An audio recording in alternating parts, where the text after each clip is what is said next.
Next part आ गया enzyme kinetics. Enzyme kinetics को exactly शुरू करने से पहले थोड़ा सा हम लोग रिएक्शन रेट या रेट कांस्टेंट या रिएक्शन ऑर्डर के बारे में थोड़ा सा जान लेते हैं। इसमें आ गया तो हम लोग देख चुके हैं अभी तक के केस में कि जो थर्मोडायनेमिक्स है, जो थर्मोडायनेमिक्स की बात हम लोग करते हैं उसमें जब भी कोई रिएक्शन प्रोसीड होता है,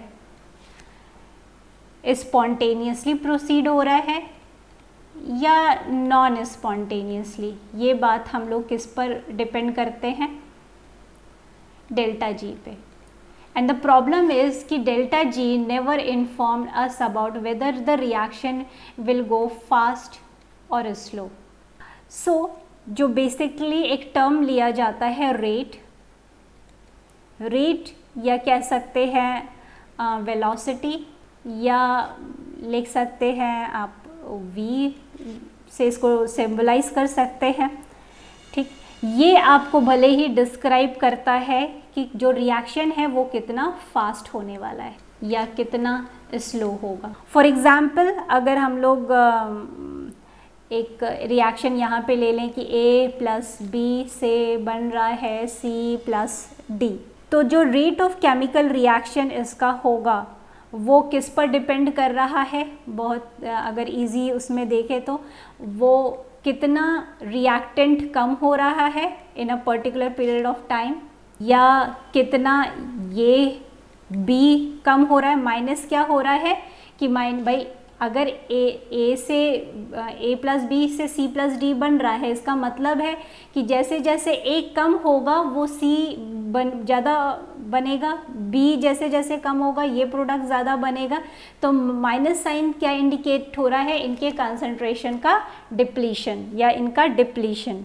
ठीक है, तो जिस रेट से ये डिक्रीज़ होगा उसी, या ये समझ सकते हैं जिस रेट से ये डिक्रीज़ होंगे उसी रेट से ये क्या होंगे, बनेंगे। तो ये हम इसको इस तरीके से डिफाइन कर सकते हैं। या आप लिखना चाहें तो आप क्या लिख सकते हैं, जिस रेट से C फॉर्म हो रहा है इन अ यूनिट टाइम या जिस रेट से D फॉर्म हो रहा है इन अ यूनिट। ठीक, ऑब्वियसली बात है यहाँ मैंने कोई साइन नहीं लगाया है तो इसका मतलब क्या हो गया, प्लस हो गया। ठीक है, तो अब इस रिएक्शन को भाई ये कितनी तेज़ी से स्पीड अप हो रहा है, आप इसको किसी कंटेनर में रिएक्शन को A और B लिया हुआ है और हर बार थोड़ी थोड़ी देर पे आप देख रहे हैं A कितना है, थोड़ी देर पे देख रहे हैं B कितना है, C कितना है, D कितना है। अब पर इससे जो है ये कर पाना ये बहुत आपको सही जानकारी नहीं दे पाएगा, क्योंकि कभी कभी क्या होता है कुछ रिएक्शन बहुत फास्ट होते हैं और कुछ रिएक्शन बहुत स्लो होते हैं। तो आप कह सकते हैं कि भाई जो रिएक्शन स्लो होते हैं उनको हम क्यों नहीं कर सकते, अगर कोई रिएक्शन स्लो चल रहा है तो हम उसके रेट को तो आराम से डिस्क्राइब या बता सकते हैं, क्योंकि कोई तुरंत हो गया तो उसका रेट पता करना तो वो प्रॉब्लमैटिक है। पर कोई जो स्लो चल रहा है उसका तो हम लोग डिटरमाइन कर सकते हैं। बट नो, जैसे कि कुछ जो प्रोसेस होते हैं वो क्या होता है कि वो पता चलता है सालों साल में ख़त्म होंगे, तो वो कहाँ से आप पता कर पाएंगे या उनका रेट निकाल पाएंगे। तो बेसिकली क्या है कि इस तरह के जो रिएक्शंस के लिए जो एक क्लासिकल मेथडोलॉजी यूज़ की जाती है वो आप लोगों ने शायद सुना हो, पढ़ा हो, लॉ ऑफ मास एक्शन। ठीक है, लॉ ऑफ मास एक्शन। इस लॉ के अकॉर्डिंग जो है आप क्या करते हैं, इनिशियल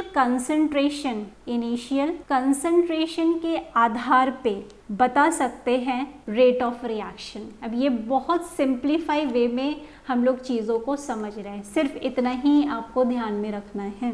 मतलब क्या हुआ कि हमें तो बहुत प्रॉब्लम होती है इस तरीके से रेट निकालने के लिए, तो लॉ ऑफ मास एक्शन का उपयोग किया जाता है कि जहाँ पे मेथड क्या यूज़ किया जाता है कि इनिशियल कंसंट्रेशन ऑफ सबस्ट्रेट जो है वो किस हिसाब से चेंज हो रहा है, उससे हम क्या निकाल सकते हैं, रेट ऑफ रिएक्शन, या कितना डिपेंड है उस रेट जो है उससे हम ये निकाल सकते हैं। ठीक है, तो फॉर एग्ज़ाम्पल अगर हम लोग देखें A plus B equals to C plus D, AMN। ठीक, ये जो m और n है ये क्या होता है, कोफिशिएंट। अब हो सकता है इसको समझने में आपको दिक्कत हो, इतना ही समझें कि जैसे फॉर एग्जांपल जब हम लोग कोई रिएक्शन करते हैं तो यहाँ पे उसको बैलेंस करते हैं, तो ये जो बैलेंस करने के लिए यहाँ पे जो नंबर लिखते हैं वही क्या है, उसका स्टोइचियोमेट्री कोफिशिएंट। ठीक, इसी को ये क्या रिप्रेजेंट कर रहा है कि इतना moles of A when react with n moles of B it leads to formation of respective x moles of C और y moles of D। ठीक, और अभी हम लोगों ने क्या देखा, लॉ ऑफ मास एक्शन ये बोलता है कि अगर आपको रेट ऑफ रिएक्शन निकालना है तो आप जो है सबस्ट्रेट का कंसंट्रेशन, जो इनिशियल सबस्ट्रेट कंसंट्रेशन है वो किस तरीके से मतलब आप उसको रिलेट करके आप रेट ऑफ रिएक्शन निकाल सकते हैं। तो कहने का सेंस यहाँ पे ये है कि मान लेते रेट जो है, rate equals to rate constant A m B n, यानी ये क्या हो गया, आप इसको पावर में ले आए, ये क्या बता देगा, ऑर्डर ऑफ रिएक्शन, और ये क्या बता रहा है, कंसंट्रेशन ऑफ रिएक्टेंट, और ये क्या है, रेट और कांस्टेंट हो गया। ठीक है, और ये क्या है, ये रेट है या वेलोसिटी है। फॉर एग्जाम्पल चलिए हम लोग यही देखते हैं फर्स्ट ऑर्डर रिएक्शन। तो मान लेते हैं क्या बन रहा है, यही है A से B बन रहा है। तो अब अगर जितना A यूज करेंगे उतना B बनेगा। कहने का सेंस ये है कि जो हम लोगों ने पहले अभी लिखा था कि अगर हमें रेट दिखाना हो तो हम दिखा सकते हैं कि -dA/dt ऐसे दिखा सकते हैं, राइट, या d ये चीज़ दिखा सकते हैं। पर लॉ ऑफ मास एक्शन के अकॉर्डिंग अगर ये हमारा रिएक्शन इस पर डिपेंड कर रहा है तो हम ये कह सकते हैं rate is directly proportional to the concentration of A, right. Rate जो है हमारा इनिशियल सबस्ट्रेट कंसंट्रेशन, अगर ये जितना होगा उतना ये प्रोडक्ट बनेगा, और टाइम के साथ इसका कंसंट्रेशन जो है वो कम होता जाएगा और इसका कंसंट्रेशन बढ़ता जाएगा, है ना। कुछ ऐसे ही तो ग्राफ मिलेगा कि टाइम के साथ जो है ये जो है कम हो रहा है और ये बढ़ रहा है, ये कंसंट्रेशन हो गया, ये टाइम हो गया। तो आप क्या कहेंगे, ये वाला जो है अच्छा ये A हो गया और ये B हो गया। तो जैसे जैसे ये कम हो रहा है वैसे वैसे ये बढ़ रहा है, जैसे जैसे ये कम हो रहा है दिस माइनस इंडिकेशन, और वैसे वैसे ये हमारा प्रोडक्ट बन रहा है। बस यही तो बताया है। तो यानी अगर ऐसे ग्राफ मिल रहा है that means this rate is directly proportional to the concentration of A। अगर A रहे ही नहीं तो B बनेगा ही नहीं, ठीक है। तो यानी हम रेट, अब प्रोपोर्शनल टर्म्स को, ये एक नियम होता है रेट में, अब हमें इस प्रोपोर्शनल टर्म्स को अगर एलिमिनेट करना है तो हम क्या लिखेंगे, इक्वल टू लिखेंगे, और यहाँ पे हम एक कांस्टेंट लगा देंगे, ठीक है, कांस्टेंट, और ये A लगा देंगे, और यहाँ पे माइनस रिप्रेजेंटेशन होगा क्योंकि यूज्ड अप हो रहा है ये, ठीक। इस रेट को हम dC/dt भी कर सकते हैं बिकॉज ये कंसंट्रेशन बता रहा है, ठीक है, इसको हम ऐसे भी लिख सकते हैं, और इक्वल्स टू -KA लिख सकते हैं, और मैंने कुछ भी नहीं किया है, ठीक। तो अब इससे अगर आप रिजल्ट निकालें कि what is first order reaction, तो first order reaction means the rate of reaction will depend upon the concentration of substrate because it is directly proportional, and अगर आप इसका कंसंट्रेशन बढ़ा रहे हैं तो इसका कंसंट्रेशन भी बढ़ेगा, ठीक।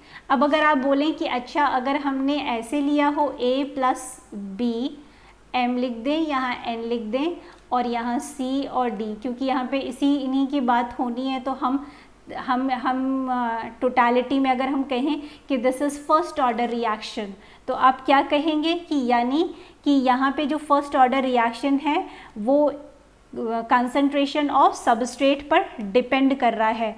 तो कहने का सेंस क्या हो गया, इस फर्स्ट ऑर्डर रिएक्शन में क्या हो गया, यानी यहाँ पे या तो m = 1 है और या तो n इक्वल्स टू 1 है और हमने कुछ भी नहीं किया, बस लाइन बाय लाइन हम लोग चल रहे हैं, है ना।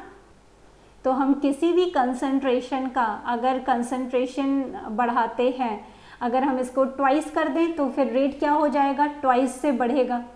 ठीक है, ये इसका एक तरह से मैथमेटिकल एक्सप्रेशन हो सकता है। तो ये ध्यान में आपको ये चीज़ रखनी है। सो अगर हम आपसे पूछें कि फॉर एग्जाम्पल क्या आया है हम लोग का, D C divided by D T equals to minus K A. अब हम आपसे पूछें कि इसका इस रेट कांस्टेंट ये क्या है, this is rate constant for first order, first order का ये रेट कांस्टेंट है, तो इसकी यूनिट बताइए। तो यूनिट आप क्या निकाल पाएंगे, आ रहा है तो चेकआउट भी करिए। फिर हम लोग जानते हैं ये क्या है, ये कंसंट्रेशन है ना, कंसंट्रेशन डिवाइडेड बाय dt है।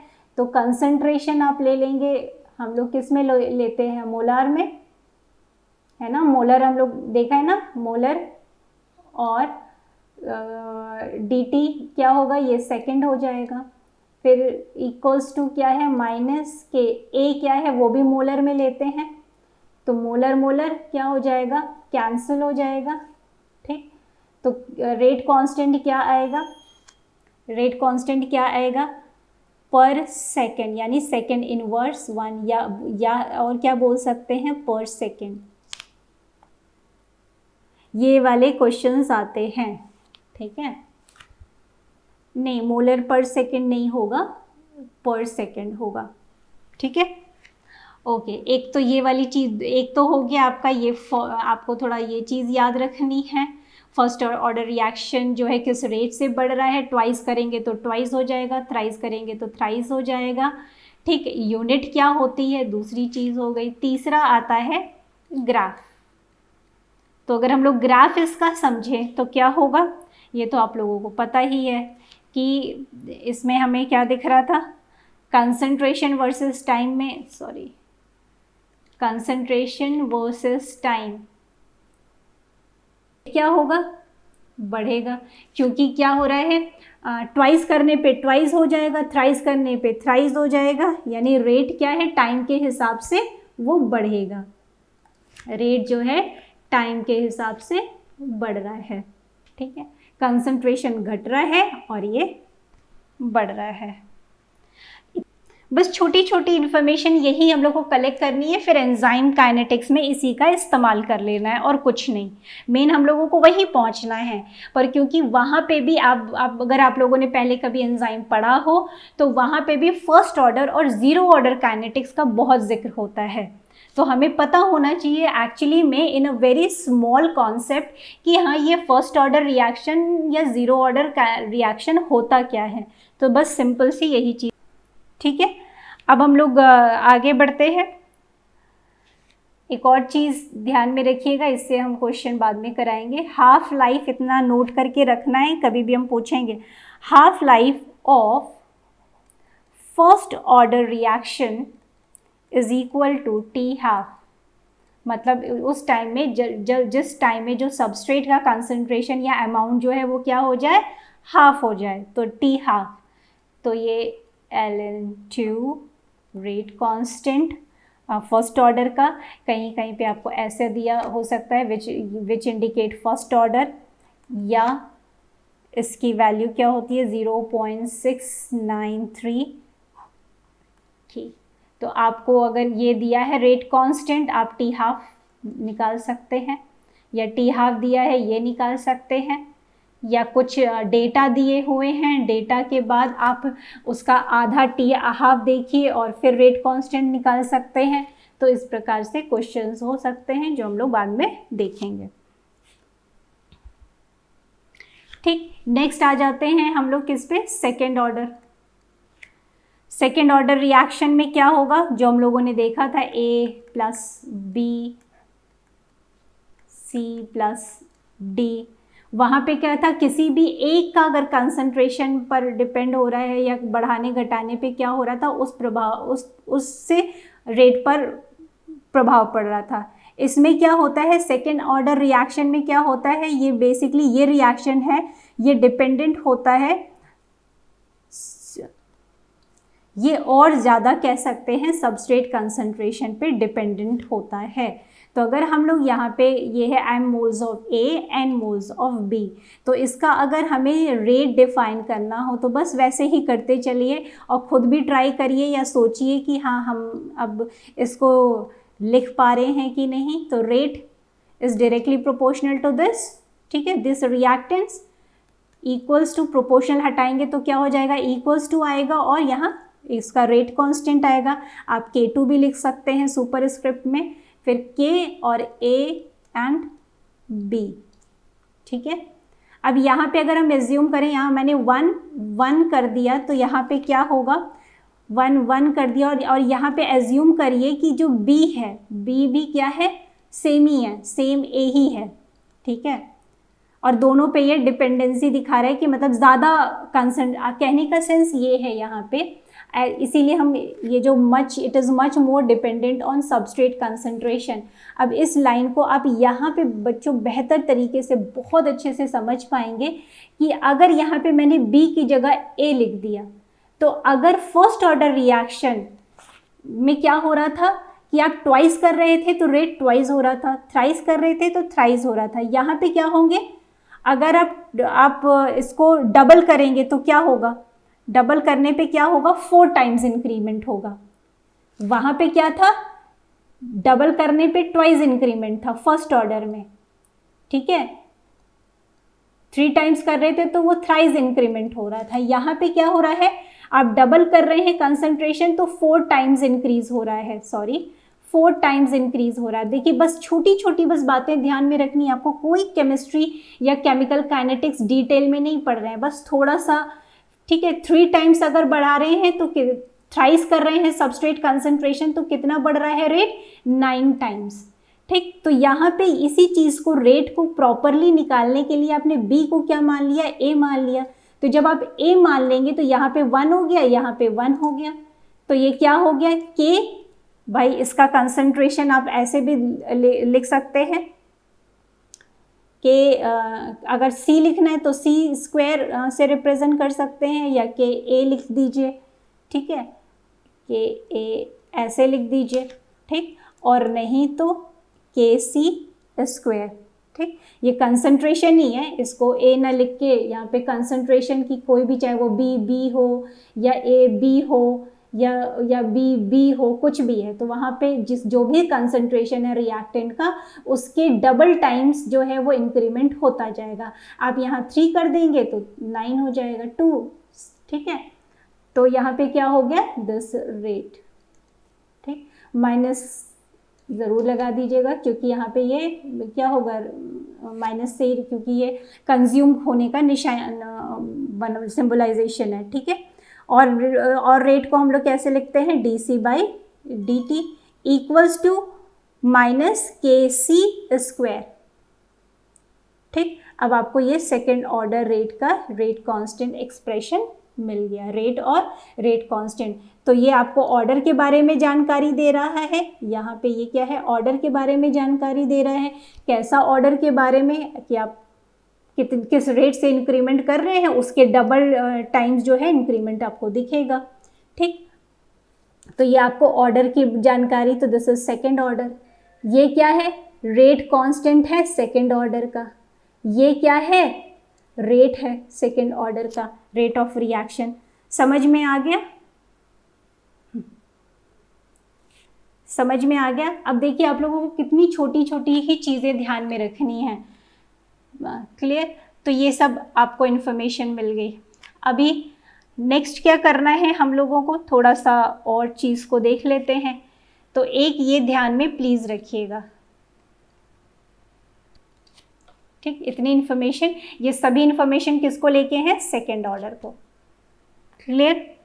तो अब आपके पास और क्या पता चल गया कि फर्स्ट ऑर्डर की अपेक्षा सेकेंड ऑर्डर जो है वो ज़्यादा कंसंट्रेशन पे डिपेंडेंट होता है, ठीक। तो अगर अब आपसे पूछे ज़्यादा कंसंट्रेशन पे डिपेंडेंट होता है, तो ज़्यादा कंसंट्रेशन पे डिपेंडेंट होता है, तो अब अपने दिमाग में लगाइए कि आपने सेकेंड ऑर्डर, आपको रिएक्शन दिख रहा है, कोई रिएक्शन है मैंने कहा कि एक रिएक्शन है जो कि सेकेंड ऑर्डर है, तो आप क्या इससे रिजल्ट निकालेंगे? अगर हम आपसे पूछें तो आप ये बताइए, जो सेकेंड ऑर्डर रिएक्शन है वो फर्स्ट ऑर्डर रिएक्शन के कंपैरिजन में रिएक्टेंट्स को ज़्यादा कंज्यूम करेगा, ज़्यादा तेजी से कंज्यूम करेगा या कम तेजी से कंज्यूम करेगा? अब तो आप लोगों को मास्टर हो गए। यस, ज़्यादा तेजी से कंज्यूम करेगा। ठीक, तो अब आप देखिए कि अगर ये फर्स्ट ऑर्डर का था, कंसंट्रेशन विद टाइम ग्राफ देख रहे हैं, तो ये जो है इसका कर्व जो है थोड़ा आगे की तरफ से जा रहा है, ये भी कंज्यूम तो कर ही रहा है, पर ये क्या है बहुत तेजी से कर रहा है, तो आप इसमें स्टीपनेस और ज़्यादा तेजी देख रहे हैं। तो एक तो ये इम्पॉर्टेंट चीज़ आप लोग को मिल गई। दूसरी क्या चीज़ है, जो रेट और जो टाइम का था इफेक्ट, वो भी आप देख सकते हैं कि जो सेकेंड ऑर्डर में आपको दिखेगा वो कैसा होगा, वो थोड़ा सा हल्का स्टीप लिए हुए लीनियर ही जैसा होगा, बट थोड़ा सा ऐसा होगा।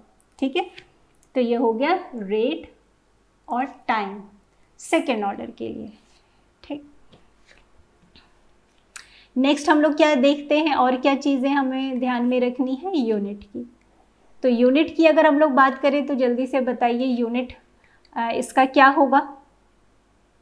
इसकी यूनिट क्या होगी? dc/dt equals to -kc²। आपको इसकी यूनिट निकालनी है, तो कैसे निकालेंगे? मोलार, ये कंसंट्रेशन है तो कंसंट्रेशन की यूनिट मोलर में होती है, then second equals to rate constant को निकालना ही है, और ये जो है ये भी कंसंट्रेशन ही है, तो हम लोग इसको मोलार स्क्वायर कर सकते हैं, कैंसिल कर सकते हैं, कितना आ जाएगा? मोलर पर सेकेंड। हाँ, ये भी आप लोगों को पूछा जा सकता है कि मान लीजिए ये मोलर, आप लोग को पता है कि जो मोलर होता है क्या होता है? मोल्स पर लीटर, तो ऐसे भी दिया जा सकता है, तो ये भूलिएगा नहीं, है ना, मोल्स पर लीटर पर सेकेंड। नेक्स्ट हम लोगों को क्या याद रखना है? टी हाफ का बस फॉर्मूला ही याद रखिए, के सी। ठीक है, जैसे उसमें था इसमें भी ध्यान में रखिएगा। क्लियर? एक second,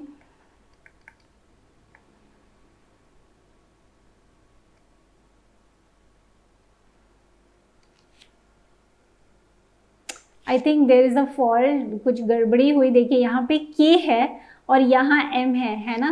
equation is something like this, के m इक्वल्स टू 1/this। ठीक, और हमको इसकी यूनिट निकालनी है, तो अगर हम ये निकालेंगे तो it will come like this, 1 molar second, ऐसे आएगा। फिर हम इसको ऊपर ले जाएंगे तो ये आएगा मोलर इनवर्स 1 सेकेंड इनवर्स 1। ठीक, और जब हम इसको मोल्स पर लीटर में रिप्रेजेंट करेंगे तो ये लीटर मोल्स इनवर्स 1 और सेकेंड इनवर्स 1 ऐसे आएगा। ठीक है, तो ये आप लोग करेक्ट कर लीजिएगा। ठीक है, बाकी तो आप लोग सॉर्ट आउट कर लेंगे, ये ध्यान में रखिएगा। अब नेक्स्ट क्या है? Zero order kinetics.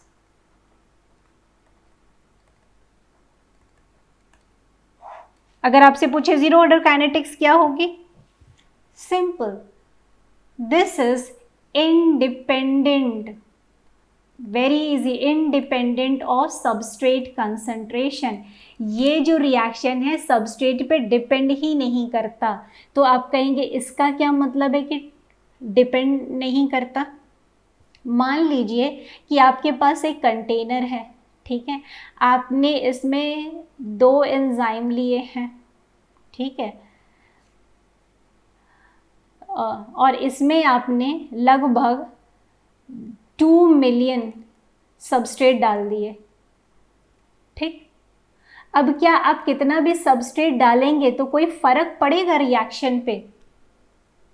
क्या कोई रिएक्शन पे फर्क पड़ेगा? नहीं।